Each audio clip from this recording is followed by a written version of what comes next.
Welcome to Real Recaps. Today, we'll look at a 2020 action, horror, sci-fi film titled Underwater. At Kepler 822, a facility used to research and drill the bottom of the ocean, mechanical engineer Nora is going through her morning routine when the lights start flickering and a leak appears on the ceiling. She leaves the bathroom to investigate but is hit by the sudden waves through the walls, indicating a pressure breach. She runs down the hallway and tries to warn people to hurry to the bulkhead, but only Rodrigo joins her. Once they reach the bulkhead, she waits before closing the hatch because there are another two crewmates coming down the hallway. Sadly, they don't manage to reach them before the breach does, and she closes the doors to stop the destruction from spreading. This sends a pressurized shockwave that knocks Nora and Rodrigo lose consciousness for a few moments. When they wake up, the emergency recording tells them the station is 70% compromised. Rodrigo thinks it was an earthquake, although there are some mysterious noises coming from outside. Nora tries to call for help to no avail, so she takes Rodrigo and they go looking for the escape pods. After checking their location and status in the CPU room, they make their way through a hallway full of debris since it's the only way to reach the pods. As they navigate the rubble, they hear a voice asking for help and find Paul under a pile of rocks. He joins them after recovering his plush bunny. The three of them crawl through a very tight space before finally making it to the pod bay, where Captain Lucien has stayed behind while others escaped in the evacuation pods, all of which have already been deployed. While Nora uses a computer to unjam the door, Lucien sends Paul and Rodrigo to check on the submersibles. Once the room is opened, Lucien takes Nora inside and checks her for injuries, then sends her to the control room. In the control room, Nora finds biologist Emily and engineer Liam, who are in a relationship. As the other three men join them as well, Emily warns them that the energy accumulated in the station has nowhere to go and could cause a meltdown any minute now.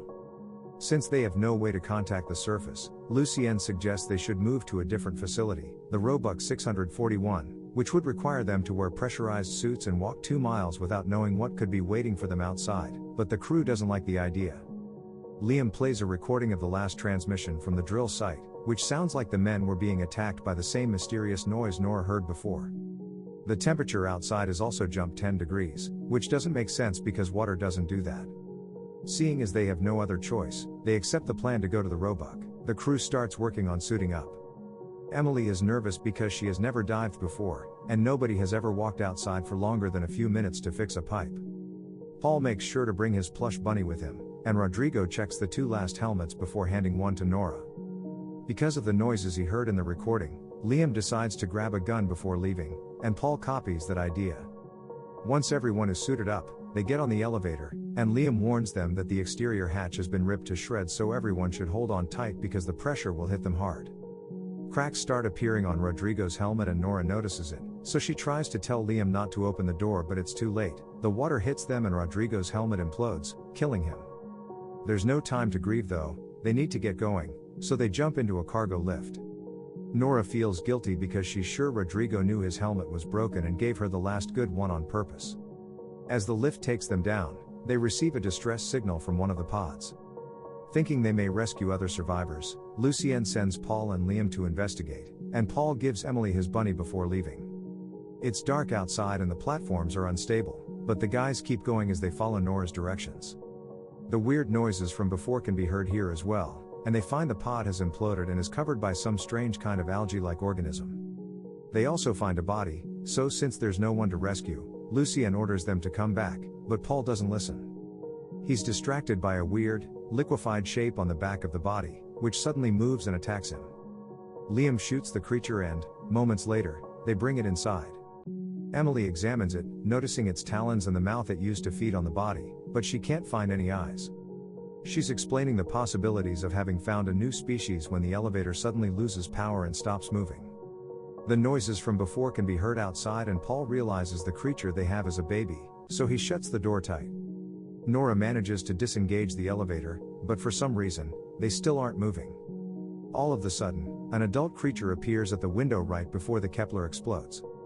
The elevator starts falling without control and the crew hurries to put their helmets back on before they hit the seafloor. They barely make it out in time.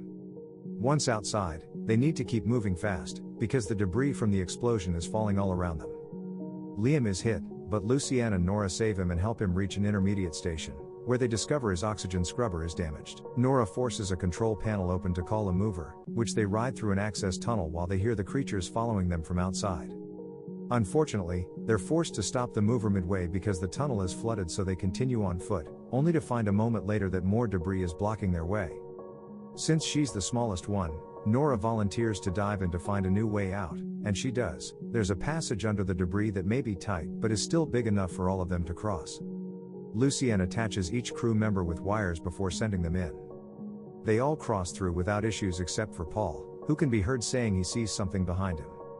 Since he isn't coming in, the crew starts pulling at the wires to bring him with them. They manage to pull him through, but as soon as he takes off his helmet, his wire starts being pulled from the other side. Paul gives them his rabbit before putting his helmet back on, and the crew tries their hardest to keep a hold on him, but it's too late. A creature rips him right out of the suit and kills him.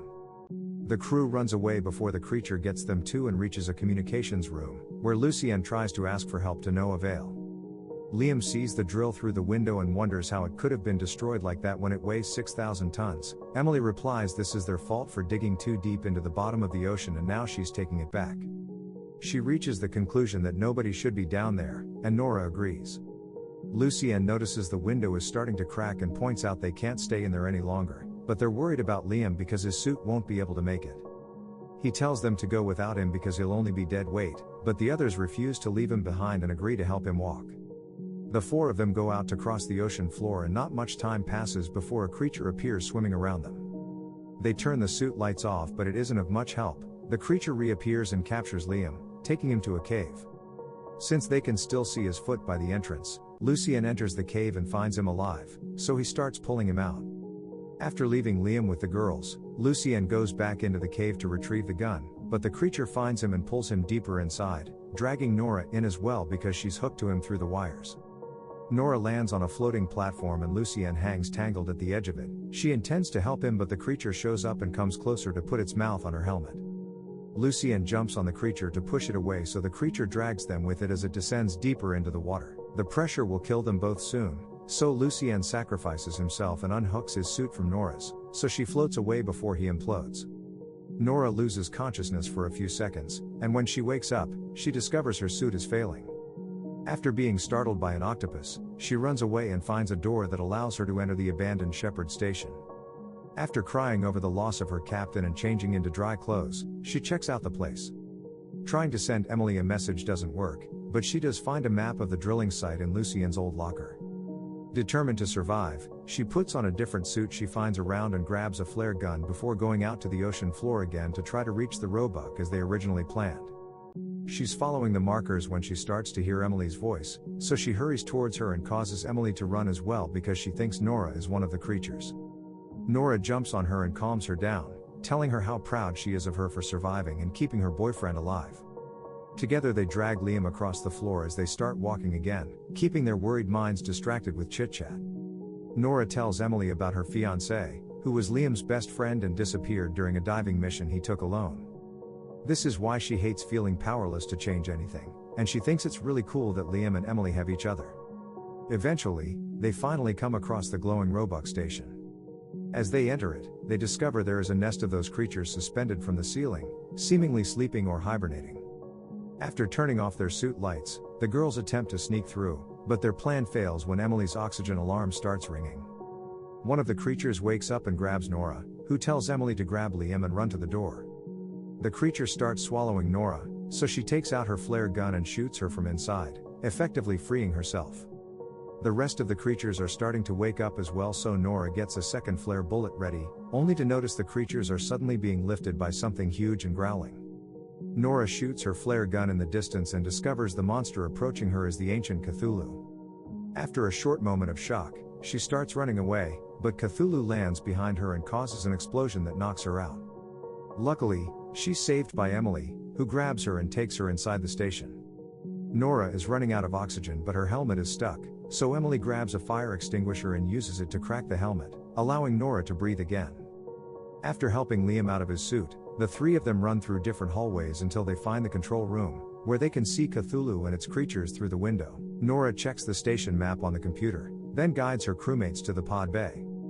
The station is slowly getting flooded and various doors are being locked by the emergency system, but they manage to find their way after dodging some incoming waves.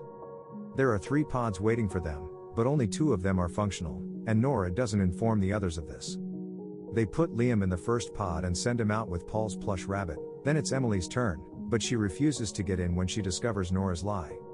Since they're running out of time, Nora punches Emily and forces her to enter the pod. She tells her things will be alright before sending her out. Nora has accepted her fate, but she starts to worry when she realizes the creatures are going after the pods. Not wanting to feel powerless during her last minutes of life, she ideates a plan. Remembering Emily said the stations have a lot of accumulated energy with nowhere to go, Nora uses the computer to initiate an overload of the Roebuck's nuclear core, which causes a massive explosion that kills her, Cthulhu, and its creatures and allows the pods to escape safely. The movie ends by showing us various news articles and reports that say all the information is classified and nobody is allowed to talk to the survivors. All surveillance footage has been destroyed, presumably by the damage, and Tian Industries turns down government help with the investigation because they plan to rebuild and keep on drilling. Subscribe to watch more videos like this, turn on notifications, and leave a like to help the channel out. Thank you for watching.